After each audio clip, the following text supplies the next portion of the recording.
بسم الله الرحمن الرحيم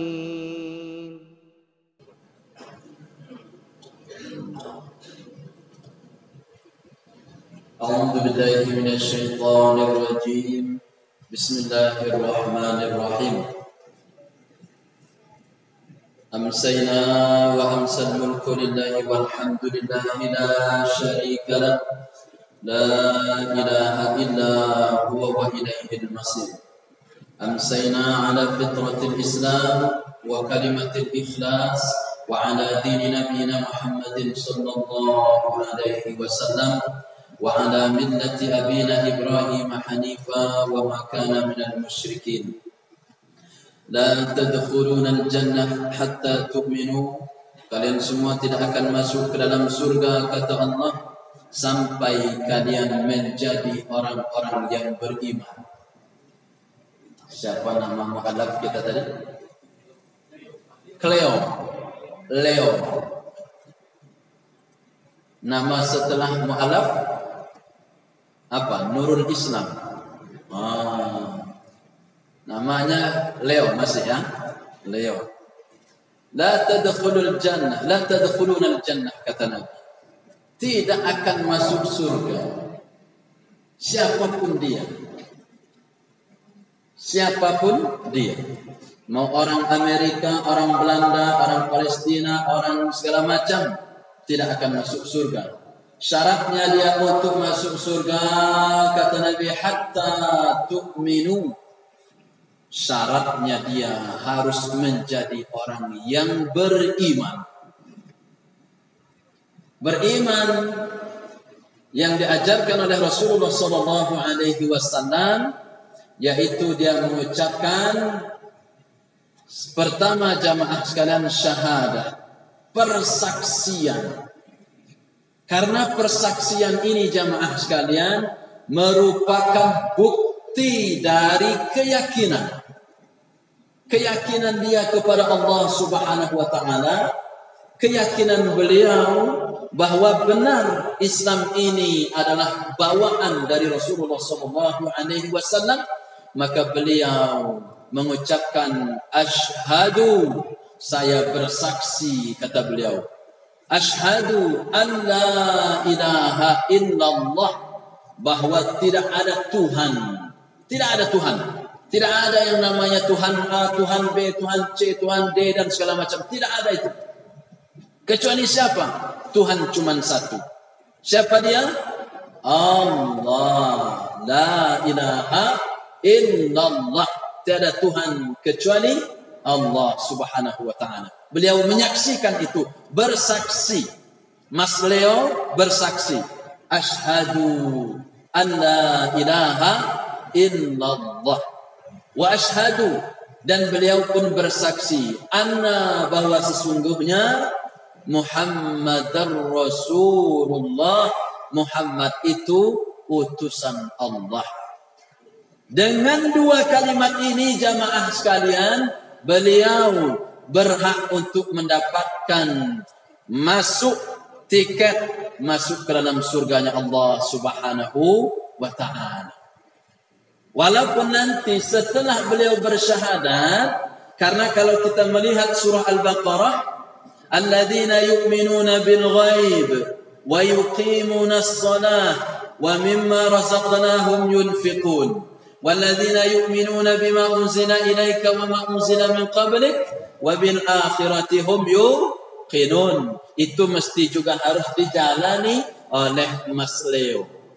Setelah beliau mengucapkan syahadat, persaksian beliau kepada zat yang ghaib, yang tidak kelihatan oleh mata kita, tapi bukti nyata keberadaannya ada, itulah alladzina yu'minuna bil ghaib. Beriman beliau kepada zat yang ghaib itu, terutama zatnya Allah Subhanahu wa ta'ala. Setelah itu Mas Leo mesti wa yuqimunas shalah, mendirikan salat. Alhamdulillah, beliau maghrib ini sudah melakukan salat, nanti Aisyah, nanti subuh kewajiban. Ada Ustaz Arif, ada Ustaz Haji Abdullah, ada Ustaz MC kita. Mohon maaf Pak Haji, nama beliau Ustaz Giri. Wah, Ustadz juga nih. Luar biasa hadisnya tadi. Sudah dikeluarkan semua. Saya cuma nambahin aja. Ustadz Giri ya, insya Allah. Cuma nambahin aja. Nanti saya kalau kurang panggil Ustadz Arif. Selesai kan? Nah itu. Nah maka jamaah sekalian, beliau mendirikan sholat. Tanggung jawab seluruh jamaah Nurul Islam mengajari Mas Leo bagaimana bertakbir yang benar, bagaimana rukuk yang benar, bagaimana sujud yang benar, mumpung belum ada yang mencampur yang lain. Nanti kalau diajari oleh orang yang salah, kasihan. Insya Allah jamaah Nurul Islam sudah ngaji semua insya Allah. Ada Ustadz Arifuddin, ada Ustadz Giri, ada Ustadz Haji Abdullah, dan semua para asatid sekalian. Ajari beliau. Meskipun masih terbata-bata Al-Fatihahnya, nggak jadi masalah. Yang penting gerakannya sudah pas, rukuknya sudah pas, sujudnya sudah pas. La tadkhulunal jannah, kata Nabi. Kalian semua tidak akan masuk ke dalam surga hatta tu'minu, sampai kalian menjadi orang-orang yang beriman. InsyaAllah kita semua sudah mendapatkan satu tiket. Tapi jamaah sekalian, jangan dulu merasa puas dengan iman yang ada. Kenapa? Karena lanjutan dari hadis ini, wala tu'minu, kata Nabi, kalian semua tidak dikatakan beriman. Belum beriman. Kalau apa? Hatta tahabbu. Itu bacanya begitu. Sampai kalian menjadi orang-orang yang saling berkasih sayang. Mas Leo sudah menjadi bagian dari saudara kita seiman, seakidah. Wajib darahnya dilindungi, wajib hartanya dilindungi, wajib harga dirinya juga dijaga. Dan ini jamaah sekalian, wajib juga kita mencintai beliau, karena beliau sudah merupakan bagian dari saudara kita di dalam satu akidah.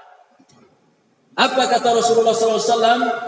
Seorang mukmin terhadap mukmin yang lainnya kalbunyan, kata beliau, bagaikan satu bangunan.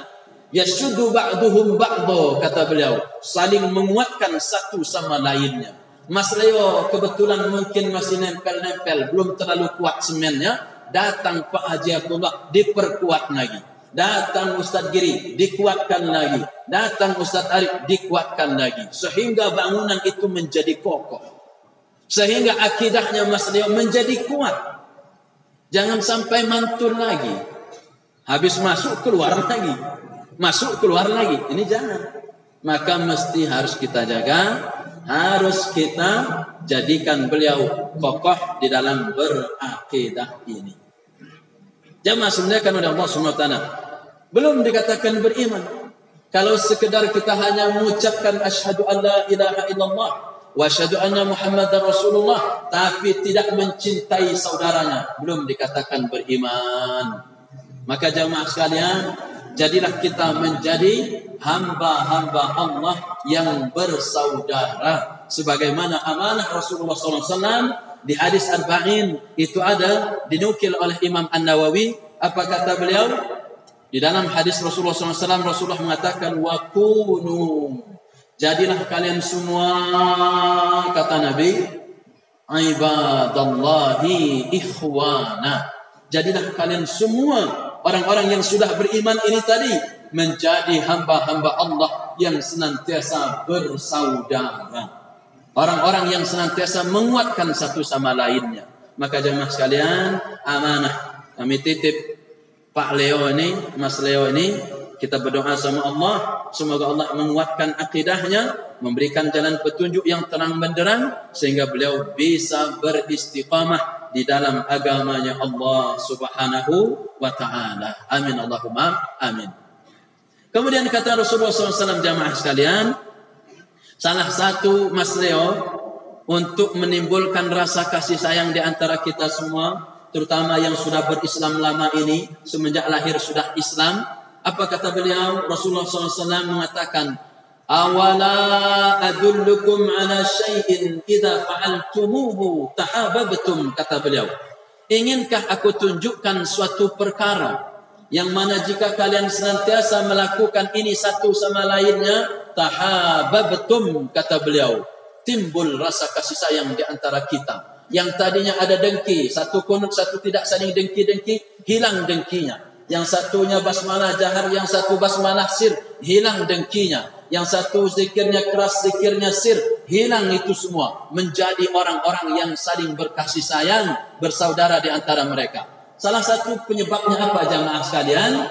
Afshus salama bainakum, kata beliau. Rajin menebarkan salam antara mukmin yang satu ke mukmin yang lain. Ketemu Pak Haji Abdullah, Assalamualaikum warahmatullahi wabarakatuh. Apa kabar Pak Haji? Salaman. Kenapa jamaah sekalian sunat salaman? Karena setiap kita salaman berguguran dosa-dosa kita, bagaikan bergugurnya daun-daun yang kering dari pohon-pohon. Maka rugi jamaah sekalian kalau cuma Assalamualaikum diam saja, Assalamualaikum, julurkan tangan. Maka tatkala kita dengan penuh keikhlasan menghilangkan iri dengki, memupuk rasa persaudaraan, berguguranlah dosa-dosa kita seperti daun-daun yang kering gugur dari ranting-rantingnya.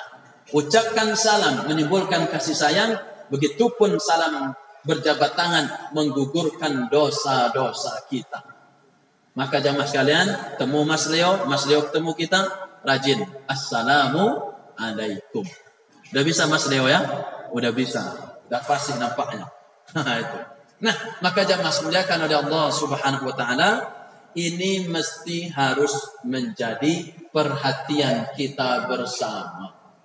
Jangan sampai jamaah sekalian kita tidak memperhatikan saudara-saudara kita. Baik saudara karena iman, saudara karena nasab, ataupun saudara karena satu negara, yaitu Negara Kesatuan Republik Indonesia. Mereka adalah saudara kita dalam satu bingkai negara. Tetap harus kita jaga persatuan, tetap harus kita jaga kerukunan di dalam beragama, kerukunan di dalam bernegara, bersosial dan lain sebagainya.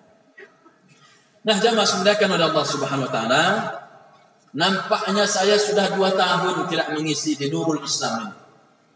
Semenjak Covid nampaknya. Iya kayaknya semenjak Covid sudah 2 tahun. Makanya sudah banyak yang berubah. Ya. Jangan-jangan sudah banyak yang hilang. Oh, November kemarin ya. Oh iya, perasaan saya saja berarti. Rupanya baru November kemarin. Jangan-jangan sudah ada anggota kita yang sudah mendahului kita nampaknya ya. Oh ya.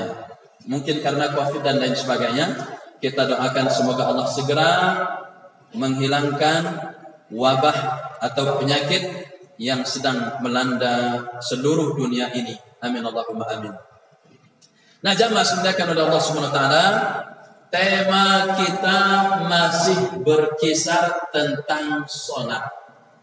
Hari ini 2 yang akan saya bahas. Ini sebenarnya sudah saya sesuaikan dengan bukunya Imam Sayyid Sabiq yang tebal itu. Setelah saya baca, dan kebetulan saya membaca buku ini. Bukunya judulnya Kriteria Imam dalam Sholat. Nah, itu jamaah sekalian, judul besarnya. Walaupun di dalamnya ada juga menjelaskan tentang shaf. Bagaimana kalau imamnya anak kecil? Bagaimana kalau bacaan yang panjang? Bagaimana kalau bacaan yang pendek? Bagaimana kalau yang sholatnya sendirian di belakang yang lain? Dan lain sebagainya. Semuanya dibahas. Dan ini rujukannya luar biasa. Bagus buku ini jamaah sekalian. Boleh nanti dicari di toko-toko buku di Bandar Lampung ini, insya Allah ada. Nah, jamaah sekalian, ini sudah saya sesuaikan baca di buku Imam Sayyid Sabiq. Kemudian nampaknya banyak kemiripan, maka saya bawa ini yang lebih ringan. Karena bawa yang tebal itu kan tebal. Nah, ini yang lebih ringan. Karena 2 poinnya. Pertama, jamaah sekalian, orang yang paling berhak menjadi imam. Saya akan membacakan hadis itu dan urutannya. Walaupun urutannya mungkin hanya 5 atau 4. Tapi jamaah sekalian, setidaknya Kalau misalnya nanti ada orang bertanya sama jamaah sekalian, Ustadz Giri, syarat jadi imam itu apa? Saya pun belum berhak tanya yang lain lah. Oh, jangan gitu. Maksudnya ada nanti jawabannya. Setahu saya, waktu kami kajian di Nurul Islam itu dulu, kan begitu. Ada jawaban ilmiahnya. Ba'da maghrib waktu itu. Begitulah sahabat dulu menyampaikan. Kami mendengar Rasulullah di dalam khutbah Haji Wada, beliau mengatakan begini begitu misalnya. Kami mendengar waktu kami berduduk bermajlis dengan Rasulullah, sami'tu Rasulullah sallallahu alaihi wasallam qala. Kami mendengar Rasulullah SAW berkata begini dan begitu. Nah, maka kenapa hadis itu beda-beda redaksinya jamaah sekalian? Ada redaksinya Bukhari, lafaznya maksudnya. Ada lafaznya Muslim, ada lafaznya Imam Tirmidzi, ada lafaznya Imam Al-Hakim, ada lafaznya Ibnu Hibban, ada lafaznya Ibnu Majah, ada lafaznya Imam Ahmad bin Hanbal. Beda-beda, tapi konteksnya sama. Samalah kayak jamaah sekalian. Dengar kajian malam ini, nanti menyampaikan sama yang lain dari berapa orang? Kira-kira nyampe enggak 1000 ini? Insya Allah nyampe ya. Ibu-ibu belum kita hitung. Dari 1000 orang ini mendengarkan omongan saya, tapi waktu menyampaikan ke yang lain itu beda-beda ceritanya. Ada yang dibumbui dulu Ustadz Giri mengawali ceramah katanya kan. Ada yang langsung to the point. Ustadz Arif lain lagi nanti menceritakan. Tukang kameramen lain lagi ceritanya. Ada bumbu-bumbunya. Itulah yang membedakan kenapa hadis itu terkadang lafaznya beda-beda, tapi konteks yang diceritakan sama. Nah gitu Pak ya, kira-kira. Nah, jamaah dimuliakan oleh Allah Subhanahu wa taala, maka itu perlu kami bacakan. Setidaknya walaupun jamaah sekalian tidak hafal, minimal pernah dengar hadisnya. Yang kasihan itu kalau dalilnya katanya. Nah gitu dalilnya. Susah. Tapi kalau ini saya pernah mendengar hadisnya langsung. Wah kan gitu. Mantap. Daripada katanya kata-kata siapa? Gak tahu waktu itu ada yang ngomong. Lebih kacau lagi. Maka itulah yang menjadikan kita kadang-kadang berselisih jamaah sekalian. Karena sering katanya. Sering katanya. Contoh. Katanya kalau berkurban itu nggak boleh misalnya. Katanya nggak boleh katanya dengan kambing betina misalnya. Masa iya katanya satu? Iya. Kenapa alasannya? Pokoknya katanya begitu. Nah kan gitu. Akhirnya orang juga menjadi ragu di dalam ini jamaah sekalian. Nah maka pertama jamaah sekalian syarat menjadi imam. Yang kedua, bagaimana sop kita di dalam sholat berjamaah.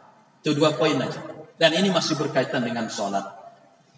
Jamaah sekalian dimuliakan oleh Allah Subhanahu wa taala.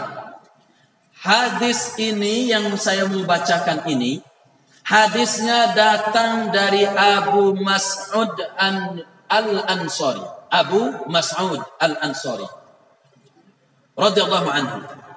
Bahwa beliau mengatakan, ini syarat untuk menjadi imam. Jadi jamaah sekalian siapapun kalau baca hadis ini sudah mulai ada bayangan. Dan ceritakan ke masjid-masjid yang lain. Karena jamaah sekalian, beberapa masjid saya perhatikan dan betul ternyata cerita para jamaah. Kalau Nurul Islam aman itu imam, udah banyak stoknya. Di sebagian jamaah sekalian, ada satu bagian arah Lampung Selatan, saya ngisi sebuah masjid. Pikir saya yang mau disuruh jadi imam. Rupanya bukan. Waduh, giliran jadi imam, gelisah saya. Gelisahnya kenapa?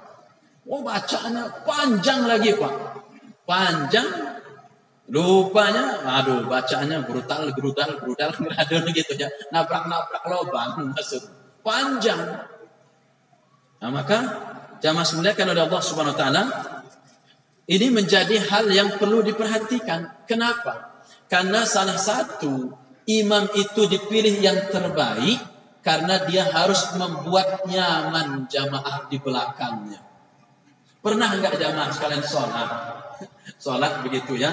Gelisahnya ini bukan gelisah karena panjang bacaannya tetapi bagus. Gelisahnya karena rusaknya bacaan. Pernah kan? Iya. Di mana misalnya jamaah sekalian? Udah suaranya mungkin hancur, tajwidnya hancur, paket itu. Suara hancur, tajwid hancur, selesai itu. Panjang pula. Kalau Ustaz Kevin panjang bagus, nyaman kita. Hafal nggak hafal yang penting dengarkan saja udah nyaman. Tapi kalau orang tajwidnya hancur, bacaannya hancur, panjang pula, menyengsarakan makmum. Double sengsara kita. Maka itu pun di dalam buku ini jamaah sekalian dibahas juga tentang itu. Nah maka kalau seandainya makmum, apalagi yang imam, ada juga pernah orang jadi imam gak layak jadi imam karena dia terindikasi tukang penjudi, terindikasi suka berjudi, jadi akhlaknya buruk, akhlaknya gak bagus. Maka jamaah-jamaah itu sering gak suka sama dia, curhat. Kenapa? Orang ini bahkan imam itu dia ngimamin, mesti harus dia yang imam. Dan dia pun ke masjidnya itu kalau ada riungan. Ada riungan aja baru nongol. Habis itu ngotot mesti jadi imam. Kan begini ini kacau. Gelisah yang lain. Ada imam yang lebih bagus, tapi karena dia merasa senior, merasa udah sepuh, pernah menjadi perintis yang membangun masjid. Setiap dia datang mesti jadi imam. Padahal datangnya mungkin 6 bulan sekali ke masjid itu. Itu pun karena kebetulan ada riungan. Jamaah enggak suka. Kenapa? Enggak layak wong dia itu cuma ke masjidnya sebulan, bukan sebulan sekali. 1 semester sekali. Bahkan bisa jadi setahun sekali bulan Ramadan baru ke masjid. Tapi giliran sekali ke masjid karena ada riungan langsung jadi imam. Banyak jamaah itu gerundel. Apa gerundel itu? Nggak senang. Nah khawatir kalau yang begini jamaah sekarang saya ulangi lagi hadisnya. Kalau jamaah itu ada yang lupa. Pernah saya bacakan dulu hadis. Salasatun la turfa'u salatuhum fawqa ru'usihim shibran, kata Nabi. Ada 3 golongan manusia yang mana salat mereka ini tidak terangkat. Salatnya itu pahalanya walaupun cuma 1 jengkal di atas kepalanya. Bayangkan jamaah sekalian. Boro-boro mau naik atas pelakon. Sejengkal di atas kepalanya aja itu tidak naik. Tidak dicatat, sebagian ulama mengatakan. Tidak dicatat oleh malaikat kiraman katibin. Apa penyebabnya? Penyebabnya karena dia rajulun seorang amma qauman wa hum lahu karihun, kata Nabi. Karena orang ini ngimamin suatu kaum, suatu makmum, tapi makmumnya enggak suka. Ya enggak suka, enggak layak jadi imam, jarang ke masjid. Kok tiba-tiba langsung jadi imam, ngalahin yang imam tetapnya. Bahaya jamaah sekalian. Karena terindikasi jarang ke masjid. Sementara Ibnu Mas'ud mengatakan untuk laki-laki jamaah sekalian dalam fikih sunnahnya ada. Kami, kata Ibnu Mas'ud, memandang zaman itu, zaman para sahabat dulu, orang-orang yang tidak melakukan sholat berjamaah ke masjid. Ini kata sahabat ini. Apa kata beliau? Kami memandang mereka yang tidak berjamaah ke masjid itu adalah bagian dari orang-orang munafik. Na'udzubillah min dzalik. Ini yang enggak disukai jamaah. Udahlah jarang 1 semester sekali, tiba-tiba ke masjid langsung jadi imam. Padahal ada imam tetap yang jauh lebih bagus. Ngerundel. Habislah. Hati-hati, takut nanti kena hadis ini. Rajulun amma qauman wa hum lahu karihun, kata Nabi. Seseorang yang mengimami suatu kaum tapi makmum membencinya. Apakah karena perilakunya? Karena mungkin akhlaknya yang buruk dan lain sebagainya. Tidak layak sebenarnya. Atau karena hancurnya bacaan, tidak faham dengan Al-Quran, tidak faham dengan tajwid Al-Quran, menggunakan menjadi imam. Khawatir. Nah itu jamaah sekalian. Baru yang kedua siapa? Wa imra'atun batat wa zawjuha 'alaiha sakhitun. Seorang wanita yang beliau tidur dalam keadaan dibenci oleh suaminya karena alasan syar'i. Dan yang ketiga, yaitu wa akhawani mutasarimani, dua orang yang bersaudara tetapi mereka ini senantiasa bertikai, senantiasa ribut. Entah ribut karena harta warisan, entah ribut karena ladang bersebelahan, ribut ini punya saya, bukan itu punya, macam-macam ribut. Entah ribut karena bertetangga dan lain sebagainya, entah ribut karena anaknya berantem, orang tua jadi korban dan lain sebagainya. Ribut senantiasa bertikai mereka, maka solatnya tidak terangkat walaupun sejengkal di atas kepalanya. Na'udzubillah min dzalik. Nah jemaah dimuliakan oleh Allah Subhanahu wa taala. Kita lanjut. Hadis ini dari Abu Mas'ud Al-Ansari. Berarti beliau ini sahabat Ansar, bukan muhajirin. Radhiyallahu anhu. Ia menuturkan bahwa Rasulullah sallallahu alaihi wasallam bersabda, "Ya ummul qauma aqra'uhum li kitabillah." Kata beliau, siapa yang paling berhak menjadi imam? Nabi mengatakan, ya ummul qauma aqra'uhum li kitabillah. Yang paling berhak, yang paling cocok, yang paling layak untuk menjadi imam dalam salat 5 waktu itu adalah aqra'uhum li kitabillah, orang yang paling bagus dan orang yang paling banyak hafalan Al-Qur'annya, paling faham dengan Al-Qur'an. Itu syarat utama. Maka jamaah sekalian dimanapun kita berada, cari. Di antara kita ini siapa yang paling bagus baca Qur'annya dan dia yang paling banyak juga hafalannya. Itu yang dipilih duluan. Itu syarat utama. Itu jamaah sekalian ya, harus perhatikan itu. Meskipun dia masih kuliah, kadang-kadang kita dia kan masih kuliah, masih bujang. Ada juga jemaah sekalian orang yang tidak paham agama, katanya kalau syarat jadi imam itu nggak boleh yang bujangan. Dari mana dalilnya itu? Ya kalau memang banyak pilihan, oke lah, yang bujangan nanti. Tapi nggak ada itu harus syarat jadi imam itu nggak boleh yang bujangan. Kasihan yang bujang sudah hafis Quran 30 juz. Lah yang lucu lagi itu pernah Pak, saya ngisi masjidnya besar, megah, mewah. Saya tanya sama Pak Haji itu. Saya bilang, Pak Haji, saya setelah khutbah ini, saya bilang, saya langsung jadi imam atau Pak Haji atau yang lain. Tanya dia sama saya, sampean sudah naik haji belum? Katanya. Loh, belum Pak Haji, saya bilang. Ya kalau begitu ya belum layak jadi imam, kata dia. Astagfirullah, saya bilang. Oh begitu syaratnya Pak Haji? Nah, ya kata dia. Ini Pak Haji yang bilang. Memang sudah naik haji. Orang-orang yang lain tuh manggung. Begitu Ustaz Arif. Ini ngeri sekali pula ini dalilnya ini. Sampai sudah pernah naik haji belum, katanya. Kalau belum bagaimana Pak Haji? Jangan dulu lah, kata dia. Jangan dulu. Nggak boleh. Itu. Jadi cerita ini agak lucu jamaah sekalian. Akhirnya apa ceritanya? Setelah khutbah, saya nggak tawarin sama Pak Haji itu, langsung saya jadi imam. Allahu Akbar. Pak. Mungkin ketar-ketir Pak Haji. Kok nggak mundur orang satu ini langsung jadi imam? Padahal kan yang khatib itu mestinya layak langsung jadi imam. Makanya yang khatib itu mestinya paket. Itu yang terbaik. Paket langsung. Maka kalau belum berani jadi imam, jangan dulu jadi khatib. Itu ya. Tapi nggak apa-apa, dipisah nggak apa-apa. Layaknya orang yang khatib itu sekaligus jadi imam. Makanya bahasa hadis itu apabila imam sudah berkhutbah, nah kan gitu. Wal imamu yakhutub, kata Nabi.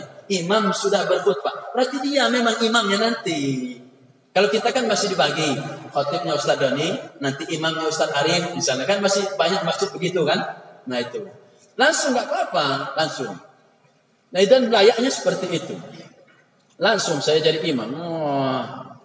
Setelah selesai, cium tangan saya Pak Haji itu.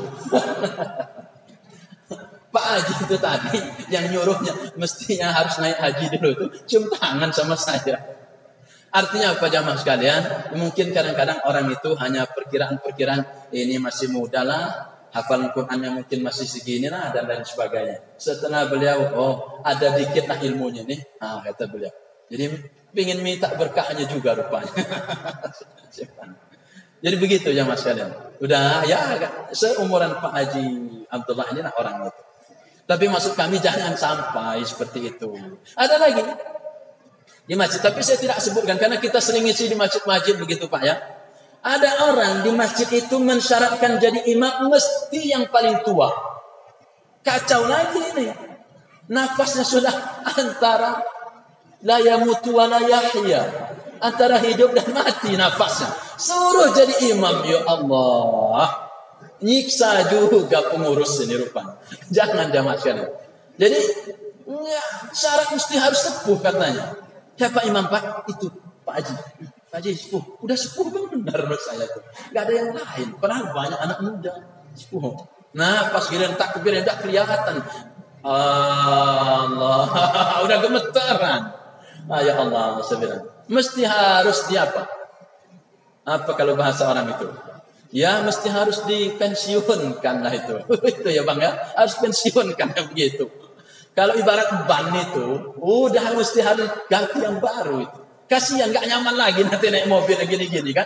Diganti. Nah ini maksud kami. Harus pemahaman masyarakat yang begini-begini. Mesti dikasih pemahaman. Karena banyak jamaah itu sebenarnya. Nggak enak aja dia itu mau. Pak Haji lagi Pak Haji. Nggak enak dia mau ngomongin itu. Tapi ya ditahan-tahan akhirnya. Tapi menyiksa batin. Kalau sudah dijelaskan begini kan, minimal, ya udah paham begitu. Mesti namanya mengatakan kebenaran itu jamaah sekalian, walau kana murran. Kadang-kadang memang pahit, didengar sama orang, pahit bener omongan Ustaz Doni ini. Tersinggung yang sepuh tadi kan, kan gitu. Tersinggung ketua masjidnya. Tapi saya ya bismillah saja. Kenapa? Karena ini demi kenyamanan kita dan ingat jamaah sekalian, inna awwala ma yuhasabu bihi al-'abdu yaumal qiyamah as-sunnah kata Nabi. Karena ini amal utama kita.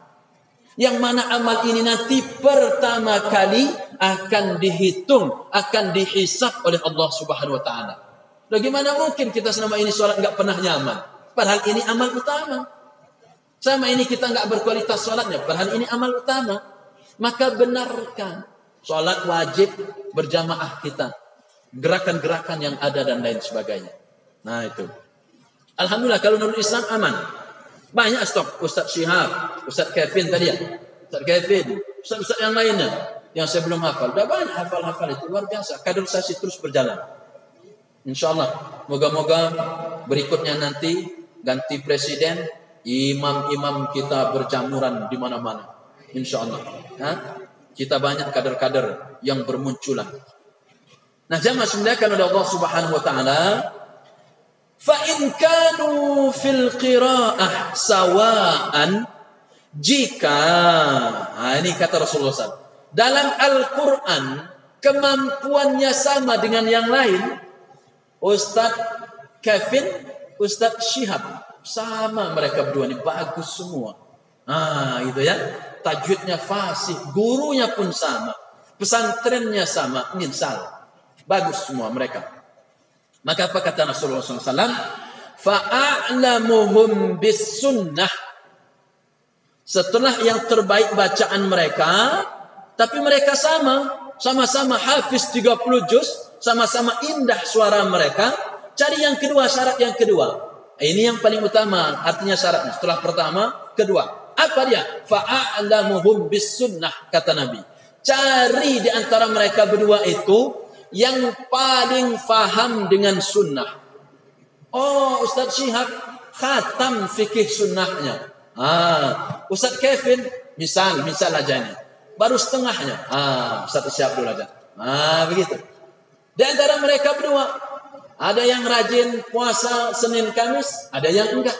Ada yang rajin puasa Ayyamul Bid, ada yang enggak. Utamakan yang rajin puasa Ayyamul Bid. Paling faham dengan sunnah, paling faham dengan ajaran Rasulullah sallallahu alaihi wasallam.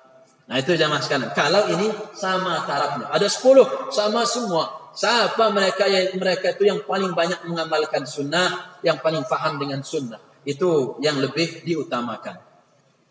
Berikutnya, fa in kanu fi sunnati sawaan, jika di dalam sunnah mereka pun sama.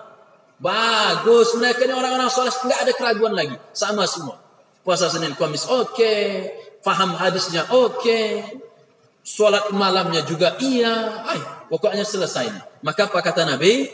Fa aqdamuhum hijrah. Maka mana di antara mereka yang lebih duluan hijrah? Kalau bahasa kita mungkin yang lebih duluan, lebih menuntut ilmunya lebih banyak, atau yang lebih duluan misalnya masuk Islam. Karena hijrah di sini kalau zaman dulu hijrah benar, mereka muhajirin hijrah.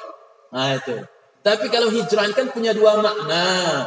Hijrah secara fisik, hijrah secara non fisik. Hijrah secara fisik dari Candi Mas ini ya. Candi Mas pindah rumahnya Pak Haji Abdullah ke Bandar Lampung. Itu juga dinamakan hijrah, tapi secara fisik. Secara non fisik, tadinya dia ini orangnya arogan. Tadinya orang ini suka merokok. Setelah Ramadan tahun ini enggak merokok lagi. Sudah hijrah, hijrah juga namanya, tapi non fisik. Tadinya jarang baca Quran, setelah itu dia rajin baca Quran sekarang. Tadinya jarang berinfak bersedekah, sekarang rajin dia berinfak bersedekah. Hijrah juga itu namanya, menuju ke arah yang lebih baik secara keimanan, amal saleh.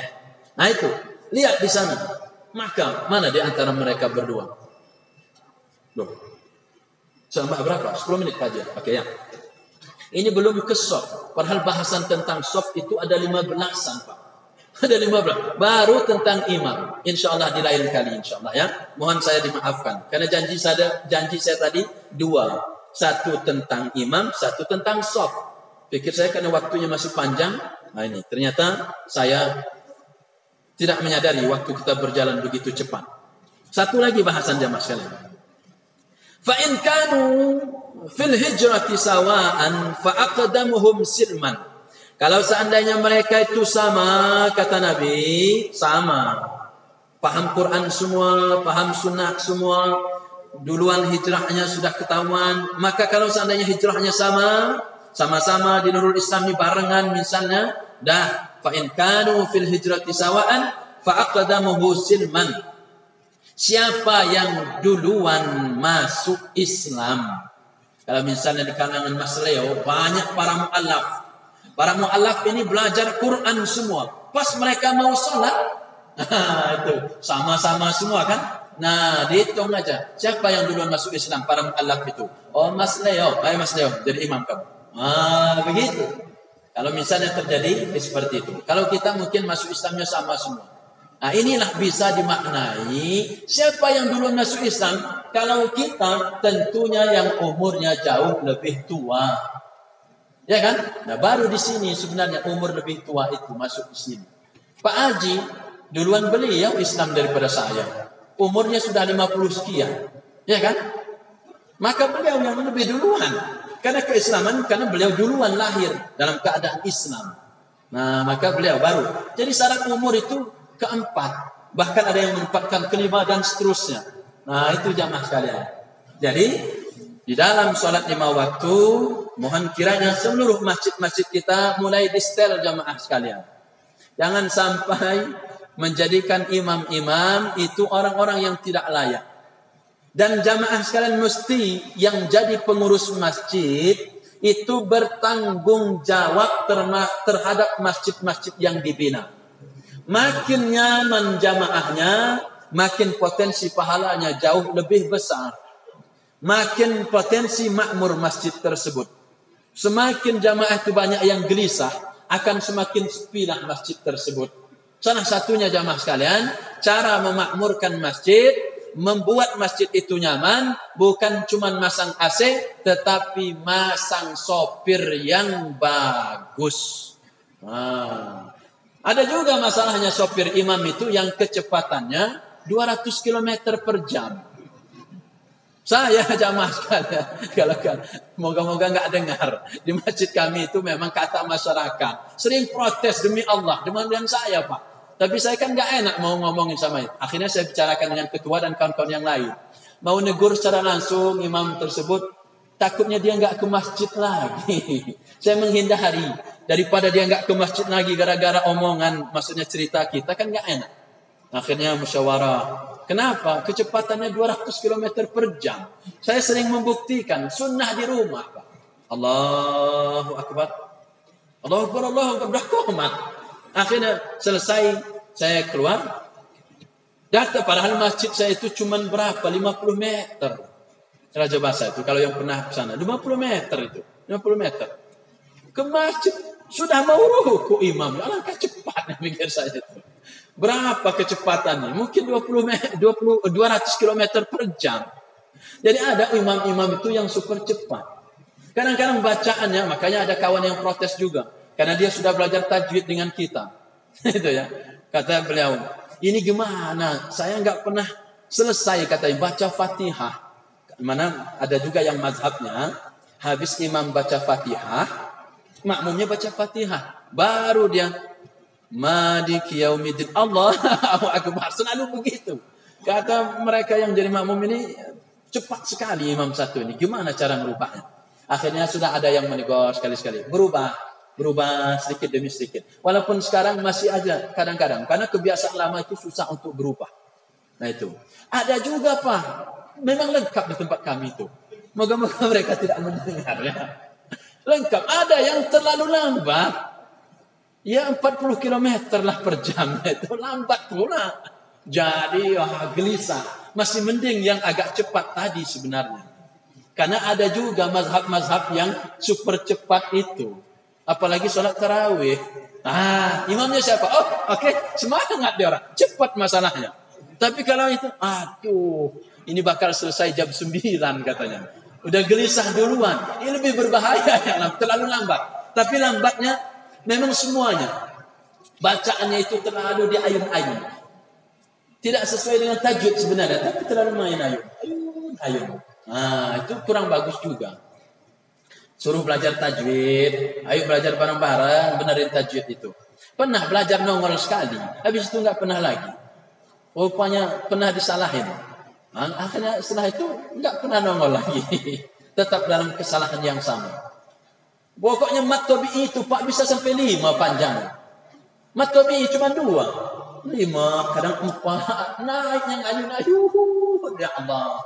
Gelisah saya pun kalau di belakang itu. Nah itu maka jamaah sekalian. Tugas kita semua mencari kader-kader. Menjadikan kader-kader masjid ini. Untuk terus menjadi imam-imam yang berkualitas. Maka kalau saya jadi menteri agama Pak. Saya nggak ngurusin itunya, saya ngurusin imamnya justru. Ya, bukan ngurusin apa itu. Saya kalau jadi menteri agama, saya ngurusin imam. Saya kumpulin semua pengurus-pengurus masjid. Saya SK-kan wajib cari imam-imam itu yang terbaik. Masjid kamu di mana? Bandar Lampung, berapa masjid? Nah itu kalau saya jadi menteri agama. Tapi nggak tahu jalurnya dari mana. Itu. Biarkan saja kalau itu mah di atas itu susah untuk menjangkau. Kita jangkau yang di bawah aja. Nah itu benerin imam-imam itu biar nyaman semua kita. Ya, ini lain yang diuruskan itu. Aduh. Jadi semoga jamaah sekalian bermanfaat apa yang kami sampaikan. Semoga Allah senantiasa memberikan ilmu-ilmu yang bermanfaat kepada kita semua. Dan semoga kita mampu menjadikan masjid-masjid yang kita miliki menjadi masjid-masjid yang senantiasa makmur dan orang-orang yang di dalamnya senantiasa diberikan keberkahan oleh Allah Subhanahu wa taala. Amin Allahumma amin. Demikian, mohon maaf atas segala kekurangan, kepada Allah kita mohon ampun. Assalamualaikum warahmatullahi wabarakatuh.